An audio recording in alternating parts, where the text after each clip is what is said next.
Good afternoon दोस्तों।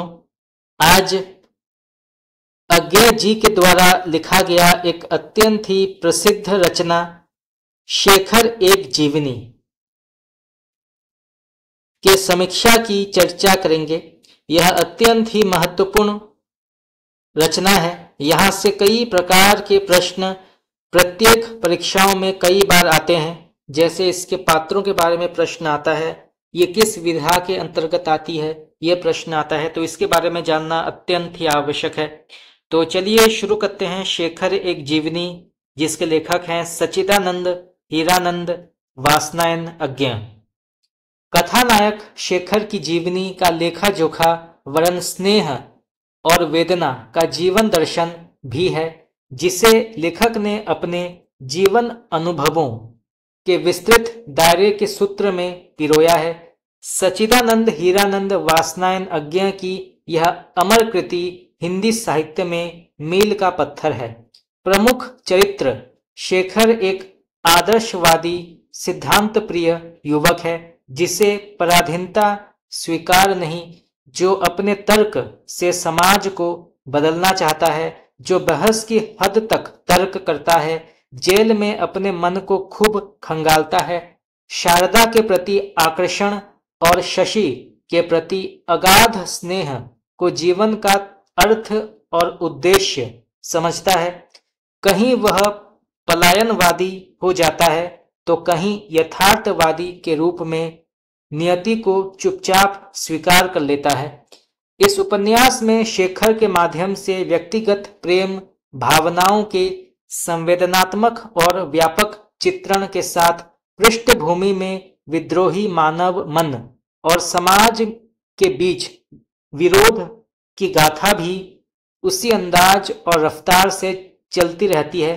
अज्ञ ने शेखर के बालपन की घटनाओं से उसके विद्रोही, जिज्ञासु, विचारशील, स्वाभिमानी और कठोर होने का चित्र रचा है। वह संधि के शेखर के मन में अथाह प्रश्न का जाल है, जिसके उत्तर की में वह आता फिरता है। उपन्यास पढ़ते समय पाठक कहीं न कहीं स्वयं के होने का महसूस करता है तथा उसमें जीवन को देखने का नवीन दृष्टिकोण भी पैदा होता है। उपन्यास के दो भाग कई खंडों में विभक्त हैं। यहाँ से प्रश्न आ सकता है कि उपन्यास के कितने खंड हैं? तो उपन्यास के दो खंड हैं, जो पाठक को एक ऐसे संसार में ले जाते हैं जहां वह स्वयं को भूल ही जाता है, या शायद गहराई में जाकर स्वयं को अधिक पहचान पाता है। उपन्यास के तीसरे भाग के अप्रकाशित होने के बावजूद भी उपन्यास में अपूर्णता का आभास नहीं होता। अज्ञ ने कई जगह रोजेटी, टेनिसन, किट्स आदि की पंक्तियों को शेखर के मनोभावों को व्यक्त करने का माध्यम बनाया है, जिससे शेखर के व्यक्तित्व का अनुभव पाठक के लिए सहज हो जाता है।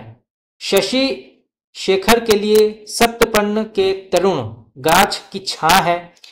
वही शशि जिसने खुद को होम कर दिया है, जिसके पास शेखर को देने के लिए कुछ नहीं है।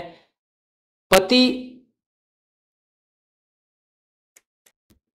परित्यक्ता शशि शेखर के आशीर्वाद भाव को अपने श्रद्धा भाव से जोड़ती हुई आत्मीयता के वृत्त में घुल जाती है।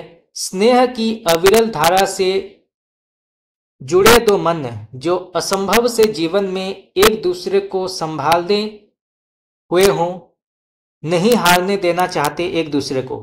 एक स्थान पर स्नेह को परिभाषित करते हुए अज्ञ ने लिखा है, स्नेह एक ऐसा चिकना और परिव्यापक भाव है कि उसमें व्यक्तित्व नहीं रहते। स्नेही अपने स्नेह पात्र को कभी याद नहीं करता, क्योंकि वह उसे कभी भूलता नहीं। शशि के जीवन के अंत को लेखक ने उपन्यास का मार्मिक क्षण बना दिया है। क्या होता है शशि?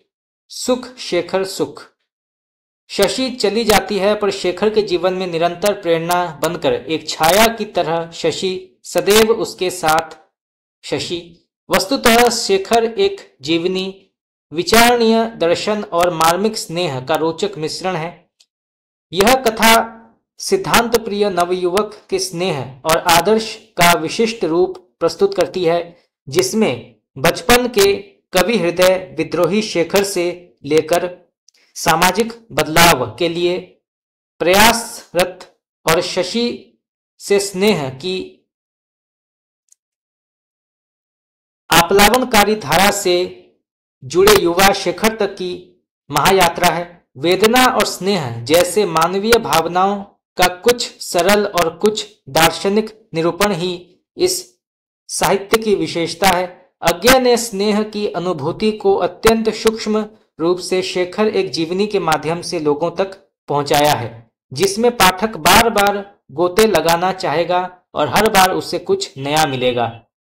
तो इस उपन्यास के माध्यम से लेखक का उद्देश्य यह है कि मानव जीवन की परीक्षा के लिए नई कसौटियां और मूल्यांकन के लिए नई नीति विषयक मूल्यों की स्थापना करना, परंपरागत लोक व्यवहार और लोकनीति के विरोधी विद्रोह की भावना को स्पष्ट करना, पाठक को अपने दृष्टिकोण से पात्र को परखने की आजादी देना, पाठक को पात्र के अंतर्दर्द, उलझन, दर्शन को समझने के लिए प्रेरित करना, पाठक को पात्र के भीतर के सत्य को खोजने के लिए प्रेरित करना, मानवीय भावनाओं जैसे वेदना और स्नेह का सरल और दार्शनिक निरूपण करना। शेखर एक जीवनी को हिंदी साहित्य का एक अनूठा और ऐतिहासिक उपन्यास माना जाता है। यह उपन्यास मनोविश्लेषण और इसे हिंदी साहित्य का पहला मनोविश्लेषणात्मक उपन्यास माना जाता है। इस उपन्यास में शेखर एक आदर्शवादी सिद्धांत प्रिय युवक है जो पराधीनता को स्वीकार नहीं करता और समाज को बदलना चाहता है। तो दोस्तों, आज हमने शेखर एक जीवनी बहुत ही महत्वपूर्ण और यहाँ से कई प्रश्न आते हैं इस उपन्यास से, तो इसकी चर्चा आज हमने की। इसकी जो समीक्षा और इसका उद्देश्य जो है, इसको आज हमने पढ़ा। यह एक बहुत ही महत्वपूर्ण मनोविश्लेषणात्मक उपन्यास माना जाता है और ये प्रश्न भी कई बार परीक्षा में आता है। तो अगर आप चाहते हैं कि इस उपन्यास का संपूर्ण पाठ मैं आपके लिए लाऊं तो आप मुझे बता सकते हैं, परंतु आज के लिए इतना ही। अगर आप लोगों को ये क्लास अच्छा लगा तो आप मुझे कमेंट करके बता सकते हैं। आपका बहुत बहुत धन्यवाद।